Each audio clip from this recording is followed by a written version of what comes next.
अस्सलाम वालेकुम दोस्तों, जी त मां आहियां ज़ाहिद अली तहीम ऐं तव्हां ॾिसी रहिया आहियो ZAT ऑफिशियल यूट्यूब चैनल। दोस्तों अॼु जे हिन वीडियो जो टॉपिक आहे सिंध जी मशहूर फ़नकार फ़ाइज़ा अली ते। दोस्तों वीडियो शुरू करण खां पहिरियां तव्हां दोस्तनि खे हिकु नंढड़ी गुज़ारिश आहे, जे अगर तव्हां मुझे यूट्यूब चैनल ते पहिरियों दफ़ो आया आहियो तो मुझी वीडियो के लाइक कयो ऐं चैनल के सब्सक्राइब कयो। दोस्तों मां तव्हांखे ॿुधाईंदो हलां त फ़ाइज़ा अली जो न्यू एल्बम अची रहियो आहे। तव्हां दोस्त सोचे रहिया हूंदव त आख़िर फ़ाइज़ा अली जो न्यू एल्बम कहिड़ी कंपनी में अचण वारो आहे ऐं उन एल्बम जो नंबर छा आहे। दोस्तों हुन एल्बम जो नंबर आहे एल्बम नंबर 2। इहो एल्बम इन साॻी कंपनी में पहिरें भी हिकु नंबर एल्बम आयो आहे। एल्बम नंबर 1 पहिरें भी हिन कंपनी में आयो आहे।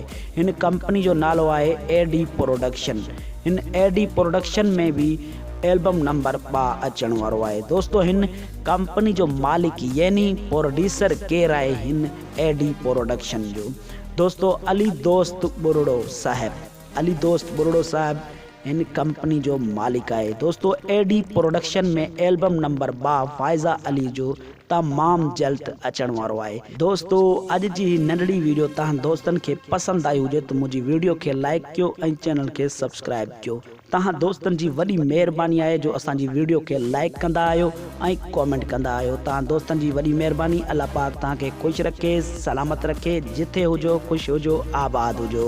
ॾिसंदा रहो ZAT ऑफिशियल यूट्यूब चैनल।